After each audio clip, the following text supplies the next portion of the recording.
Fala-se muito que viu espíritos, ora embaçados, ora esfumaçados, outras vezes bem visíveis e nítidos. Às vezes, até percebemos que são espíritos que não conhecemos, outros nós reconhecemos. Eu já abordei em vários temas nesse canal que eu, desde criança, eu sempre tive essa sensação de sentir espíritos, ver espíritos. Alguns eu não identificava e outros eu até reconhecia. Então, essas manifestações visuais, as mais interessantes, são quando esses espíritos podem se tornar visíveis. E para que não tenham mais dúvida, vamos abordar esse tema sobre essas visões. Nosso estudo foi feito pelo livro dos Médiuns, de Allan Kardec. Um assunto que é muito extenso, mas as partes assim que vocês que não têm ainda muito entendimento espiritual podem começar a entender sem ter medo, né? Mas eu tive muito medo, mas isso foi superado logo. E você pode superar também. Eu sou a Silvia Coelho Matos e o tema hoje é sobre a comunicação visual com os espíritos. Esses espíritos, eles podem se tornar visíveis, sobretudo durante o sono. Algumas pessoas também veem quando estão acordadas. Enquanto o corpo repousa, o espírito se desprende dos laços materiais e fica mais livre e pode mais facilmente ver os outros espíritos entrando com eles em comunicação. O sonho não é senão a recordação desse estado. Às vezes a gente não se lembra do que a gente sonhou, mas nem por isso a alma deixou de vir e de gozar da sua liberdade. Os espíritos que se manifestam fazendo-se visíveis podem pertencer a todas as classes, a todos os espíritos, e é dado manifestarem-se visivelmente. Todos podem, mas nem sempre têm a permissão para fazê-lo, ou o querem. De acordo com as suas naturezas, o fim pode ser bom ou mal, ou seja, amedrontar, as pessoas e muitas vezes vingar-se. E os bons, para nos passar alguma orientação, se entendermos. Existem os que visam, vir sempre com boa intenção para consolar as pessoas que deles guardam saudades, provar-lhes que existem e que estão perto delas. Agora, se há inconveniente em vermos os espíritos, porque em certos casos é isso permitido? Para dar ao homem uma prova de que nem tudo morre com o corpo, que a alma conserva sua individualidade após a morte. A visão passageira basta para esta prova e para testar a presença de amigos ao nosso lado, não oferecendo os inconvenientes da visão constante. Quanto mais o homem se aproxima da natureza espiritual, fica mais fácil ele se colocar em comunicação com os espíritos. Quem refletir deverá compreender que o espírito, qualquer que seja, é menos perigoso do que uma pessoa viva, podendo os espíritos ir a toda parte. Não se faz preciso que uma pessoa os veja para saber que alguns estão ao seu lado. O espírito que queira causar dano, ele pode fazê-lo e até com mais segurança, sem se dar a ver. Então, ele não é perigoso pelo fato de ser espírito, mas sim pela influência que pode exercer sobre o homem, desviando-o do bem e impelindo-o ao mal. As pessoas que, quando se acham na solidão ou na obscuridade, se enchem de medo, raramente se apercebem da causa desses seus pavores, né? Então, as pessoas deviam temer muito mais, ter muito mais medo com o encontro com homens do que com espíritos, porquanto um benfeitor é bem mais perigoso quanto uma pessoa viva do que depois de morto. Temos o exemplo de uma senhora que teve uma noite em seu quarto uma aparição tão bem caracterizada que ela julgou estar na presença de uma pessoa, né? E o espírito que estava ali na sua companhia, ele queria causar dano e até com mais segurança, sem se dar a ver. Então, ele não é perigoso pelo fato de ser espírito, mas pela influência que pode exercer sobre o mal. Se você não vê, mas você sente a importância das orações e do orar e vigiar, e se você vê, né, você tem mais certeza, porque é muito comum quando as pessoas assim estão meio depressivas, tristes, parece que o medo fica muito maior. E muitas deveriam temer novamente, eu digo, o encontro com homens do que com espíritos. Porque uma outra dúvida, né? Mas como é que são esses espíritos? Eles vêm, se você tiver visão, uma visibilidade boa, você vai ver ele normal, às vezes um pouco embaçado, né? Vai vê-los assim arrumados, geralmente com roupas que eles gostavam de usar. E se você tem dúvida nessa aparência, fique certo que os espíritos não têm asas, nem precisam, porque eles podem ir a toda parte como espíritos. Aparecem de maneira porque precisam impressionar a pessoa e a quem se mostram. Assim é que uns aparecerão em trajes comuns, outros envoltos em amplas roupagens, alguns com asas como atributo de categoria espiritual a que pertencem. As pessoas que vemos em sonhos são sempre as que parecem ser pelo seu aspecto?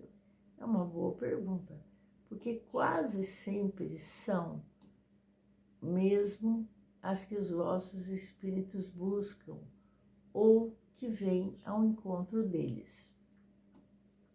Aí você questiona se poderia, né, espíritos zombeteiros tomar as aparências das pessoas que nos são caras para nos induzirem ao erro? Somente para se divertirem à vossa custa, que eles tomam essas aparências fantásticas, mas há muita coisa que não lhes é lícito brincar. Compreende-se que, sendo uma espécie de evocação, o pensamento faça com que se apresente o espírito em que se pensa. Muitas vezes as pessoas em quem mais pensamos que ardentemente desejamos tornar a ver, jamais nos apresentam em sonho, ao passo que vemos outras que nos são indiferentes e nas quais nunca pensamos. Isso pode acontecer. Então, os espíritos nem sempre podem manifestar-se visivelmente. Então, é em sonhos ou, no nosso ambiente, na nossa sala, no nosso quarto. Depende muito da vontade deles e da nossa frequência, né? Então, frequentemente, é também uma prova de que não consegue triunfar o mais ardente desejo. Então, quanto às pessoas que vos são indiferentes, se é certo que nelas não pensais, bem pode acontecer que elas estão pensando em você. Nós não podemos formar ideia das relações no mundo dos espíritos, porque lá tem uma multidão de conhecimentos íntimos, antigos ou recentes, de que não suspeitamos quando são despertados. Então, quando nenhum meio tenhamos de verificar a realidade das visões ou aparições, nós podemos, sem dúvida, lançá-las à conta da alucinação. As pessoas ficam assim achando que estão pirando, né? Mas os sucessos as confirmam e ninguém tem o direito de atribuí-las à imaginação. As aparições que temos em sonho ou em estado de vigília de pessoas em quem absolutamente não pensávamos e que, produzindo-as no momento em que morrem, vêm, por meio de sinais diversos, revelar circunstâncias totalmente ignoradas em que faleceram. Tem-se visto cavalos empinarem e recusarem caminhar para frente, por motivo de aparições que assustam os cavaleiros que os montam. Embora se admita que a imaginação desempenhe aí algum papel, quando o fato se passa com os homens, ninguém certamente vai negar que ela não tem nada a ver com o caso, quando este se dá com os animais. Acontece que, se fosse exato que as imagens que vemos em sonho são sempre efeitos das nossas preocupações quando acordados, não haveria como explicar que frequentemente nunca sonhemos com aquilo em que pensamos. Por que razão certas visões ocorrem quando doentes? Não só quando doentes. Quando estamos em perfeita saúde, também.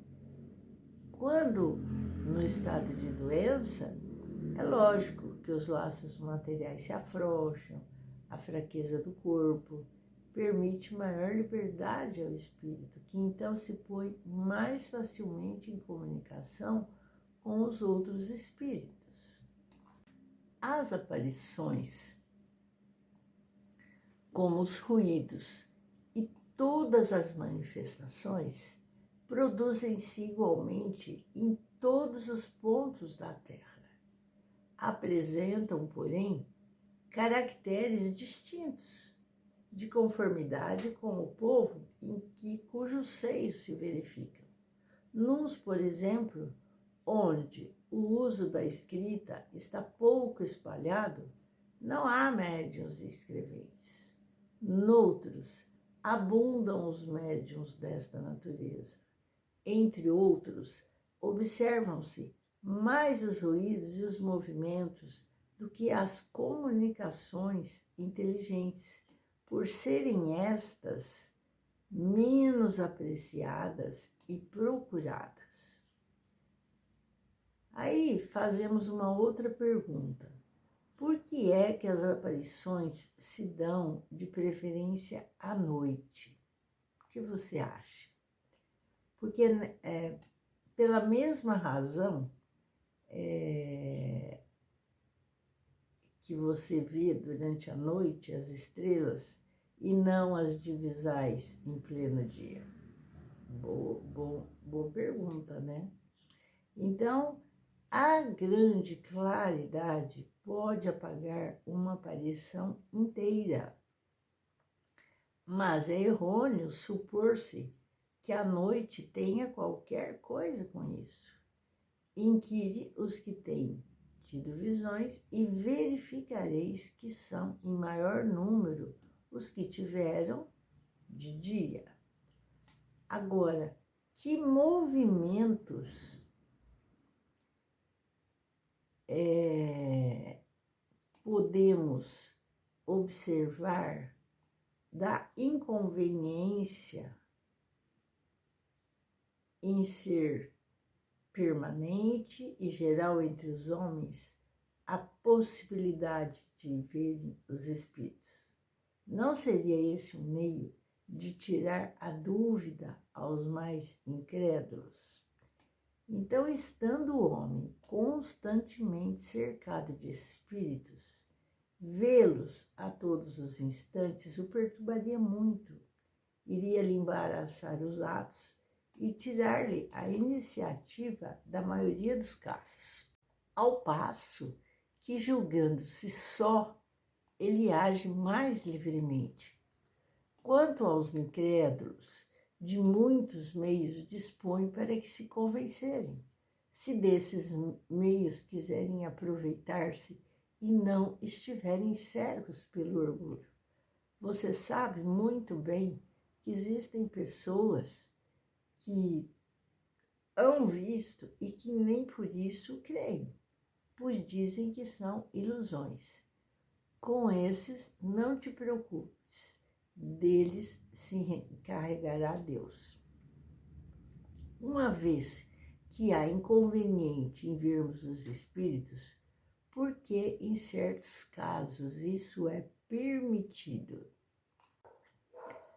Para dar ao homem uma prova de que nem tudo morre com o corpo, que a alma conserva a sua individualidade após a morte. E a visão passageira basta para essa prova e para atestar a presença de amigos ao seu lado, e não oferece os inconvenientes de visão constante. Então, nos mundos mais adiantados que o nosso, os espíritos são vistos com mais frequência do que entre nós. E quanto mais o homem se aproxima da natureza espiritual, tanto mais facilmente ele se põe em comunicação com os espíritos. A grosseria do vosso envoltório é que dificulta e torna rara a percepção dos seres etéreos. Agora, você que tem aí as suas visões, né, tanto em sonho como claramente, né, à noite, durante o dia, precisa se assustar com a aparição de um espírito? Então, reflita que você deve compreender que um espírito, qualquer que seja, é menos perigoso do que um ser vivo.